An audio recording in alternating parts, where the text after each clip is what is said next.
For your consideration, the Jericho. When Iron Man exploded into theaters in 2008, audiences expected a standard superhero origin story. What they got was far more chaotic. A $140 million gamble on a reformed actor, improvised dialogue that became the MCU's signature tone, and practical effects so extreme they sent performers crashing into real concrete pillars. From freezing metal suits to secret midnight cameos and explosive desert tests that registered on seismic equipment, Iron Man succeeded through controlled chaos and creative rebellion. These are 15 weird facts about Iron Man, where Marvel's biggest risk became their greatest triumph. Before we suit up and fly, make sure you're subscribed and hit that notification bell so others can discover these MCU origin secrets. And trust me, the wild production stories ahead prove why this movie changed everything. Now let's fire up the arc reactor. Number 1. The Mark I suit was literally a freezer. That hulking metal armor looked intimidating on screen, but Robert Downey Jr. experienced genuine misery inside it. The practical suit conducted cold like industrial refrigeration, dropping interior temperatures so low that his teeth chattered uncontrollably between takes. Studio lighting did nothing to warm the metal shell. Crew members discovered the problem when Downey emerged visibly shivering after the first full costume test. The solution was decidedly low-tech. They stuffed hand warmers typically used by skiers into every available crevice of the chest plate, creating makeshift insulation pockets. It helped, barely. Watch closely during cave sequences and you'll occasionally catch Downey's breath forming visible vapor, evidence of the genuinely frigid conditions he endured while pretending to be trapped in Afghanistan's desert heat. Number 2. Jeff Bridges called it a $140 million student film. When Bridges signed on to play Obadiah Stane, he expected a finished script and professional organization. What he encountered shocked a veteran actor accustomed to Hollywood polish. Massive sections of the screenplay simply didn't exist when cameras started rolling. The production operated on rough outlines, vague scene descriptions, and desperate hope that talented people could make it work. Bridges compared the experience to experimental filmmaking, except with Marvel's entire future riding on the outcome. That famous cave confrontation between Stane and Tony? Completely improvised on the day of shooting.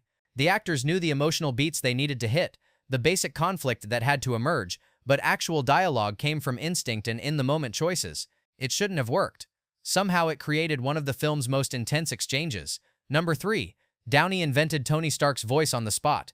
Almost every sarcastic quip, every perfectly timed joke, every moment of razor-sharp wit that defines Tony Stark came directly from Robert Downey Jr.'s improvisation. Jon Favreau made a crucial directorial decision early in production.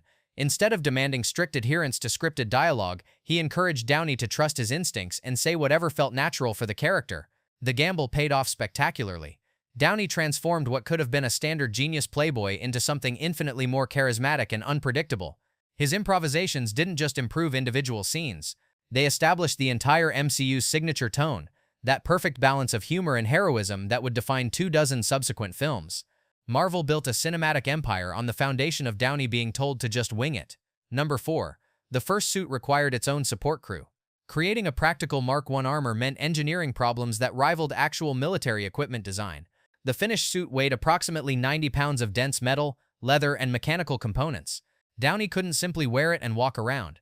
The weight distribution made independent movement nearly impossible without toppling forward or backward. The production team assigned dedicated handlers whose sole job was managing the suit's physical demands.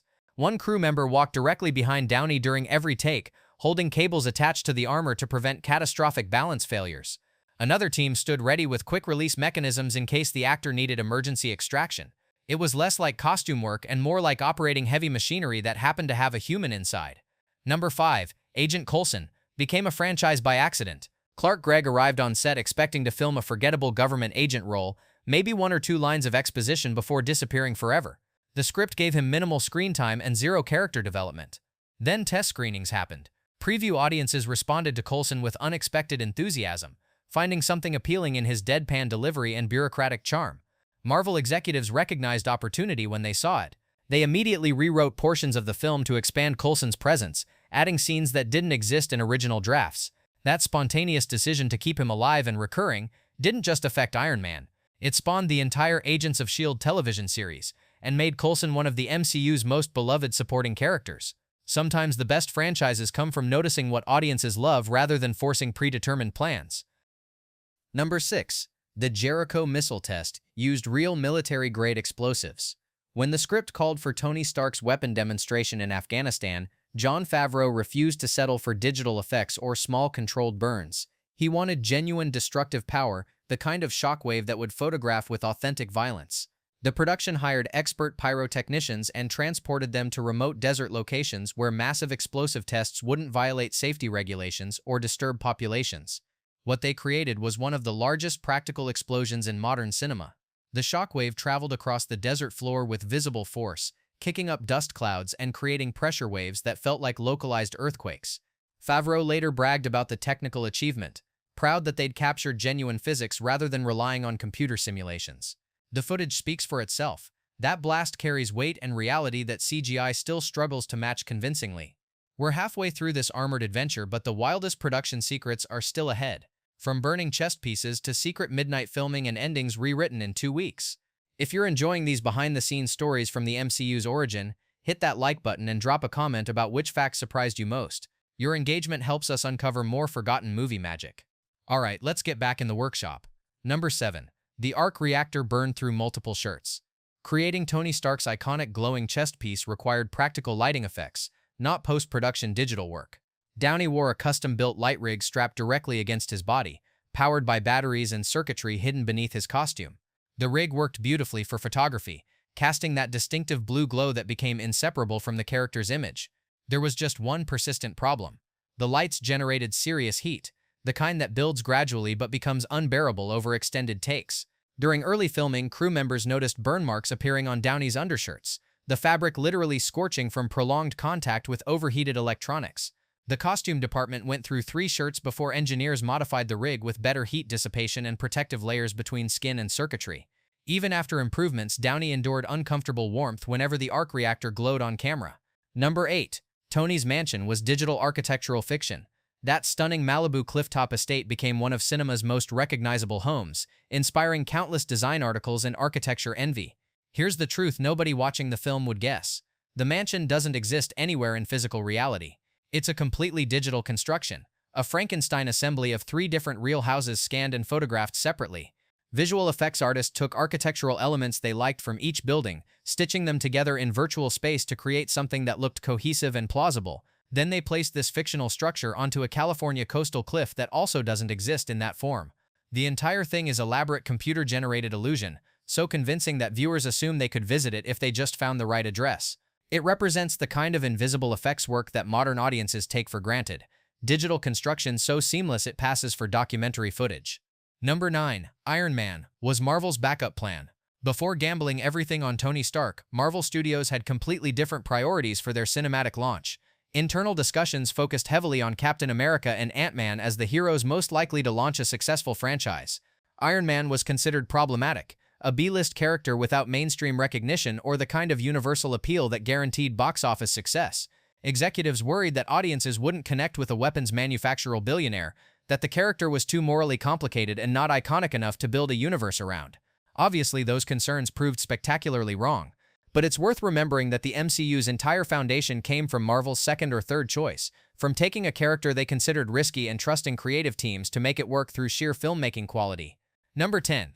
Terrence Howard earned the biggest paycheck. In a twist that seems impossible knowing how the MCU evolved, Robert Downey Jr. wasn't even the highest-paid actor on his own superhero film.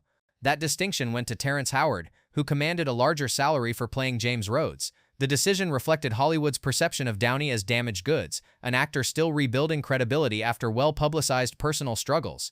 Studios considered him a genuine financial risk, someone who might not complete production or whose presence could limit audience appeal. Howard, meanwhile, was riding success from Hustle and Flow and Crash, making him the safer investment in studio calculations. Within a few years, the situation reversed so dramatically it became almost comical. Downey became the MCU's irreplaceable cornerstone, earning tens of millions per film, while Howard was replaced entirely. It's a reminder that Hollywood's risk assessment can be hilariously wrong when measuring actual star power and audience connection. Number 11. The flight tests slammed Downey into real concrete. Those early workshop sequences where Tony crashes into walls while testing his suit's flight capabilities weren't gentle CGI simulations. The production built practical wire rigs in a studio parking garage and physically yanked Downey Jr. through the air at high speeds. When the script called for him to slam into obstacles, they positioned real pillars and concrete barriers, then pulled the actor directly into them with barely any padding. The impacts were controlled but genuinely violent, creating authentic physical comedy through actual danger and discomfort. Downey trusted the stunt coordinators to protect him from serious injury while still making the crashes look convincingly painful. Modern productions would probably use digital doubles for similar sequences, but Favreau's commitment to practical effects meant his lead actor took real hits for the sake of authentic physical performance. The result has weight and immediacy that's difficult to fake. Number 12. Stan Lee's cameo required multiple takes because he couldn't stop laughing. The legendary Marvel creator was supposed to appear as a Hugh Hefner-style figure at Tony's party, complete with dialogue acknowledging Tony's presence. On paper, it should have been a quick, simple scene. Stan Lee, however, found something about the situation hilariously funny. Every take dissolved into laughter before he could complete his lines. The crew filmed attempt after attempt, watching Lee crack up repeatedly, unable to maintain the sophisticated playboy character the scene required. Eventually, Favreau made an executive decision. They cut Lee's dialogue entirely, keeping him in the shot but removing any speaking requirement. The cameo still worked perfectly as a visual joke, Lee's presence conveying everything needed without words. It's a reminder that sometimes the best solution to production problems is simplification rather than persistence. Number 13. Test audiences saved the ending. Early script drafts took the story in a much darker direction. Obadiah Stane survived his confrontation with Iron Man, setting up a recurring villain role in potential sequels. More dramatically, Tony Stark seriously considered abandoning the Iron Man identity entirely, questioning whether he should continue as a superhero. When Marvel tested this version with preview audiences, the response was overwhelmingly negative.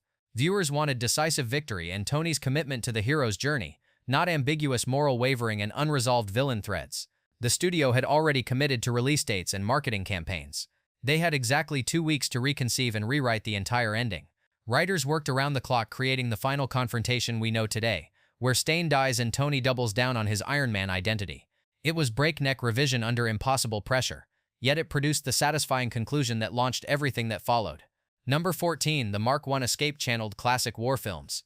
Jon Favreau studied The Great Escape and similar 1960s war cinema to understand how those films created tension through mechanical ingenuity and desperate improvisation. He wanted Tony's first armored escape to feel less like modern superhero spectacle and more like gritty wartime survival.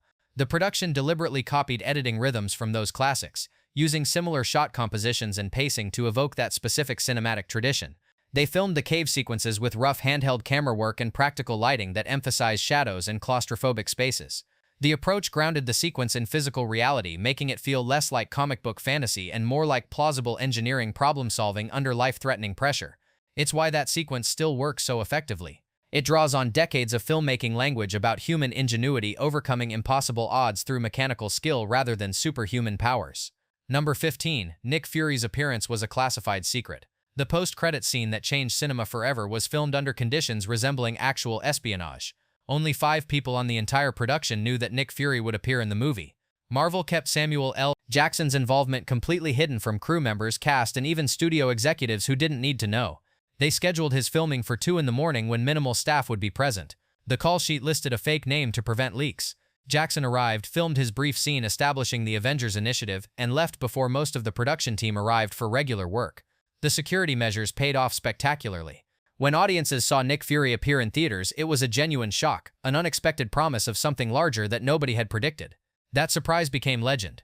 The moment that announced Marvel's universe-building ambitions when most studios were still making standalone superhero films. Iron Man wasn't just a successful superhero movie. It was organized chaos that somehow cohered into the foundation of modern blockbuster filmmaking. From improvised dialogue that defined an entire cinematic tone to practical effects that sent actors crashing into real obstacles, from secret midnight filming to endings rewritten under impossible deadlines, it succeeded through creative courage and willingness to gamble on unconventional approaches. If you enjoyed exploring these hidden production secrets, make sure to subscribe, because the next journey through the MCU's strangest corners is coming soon.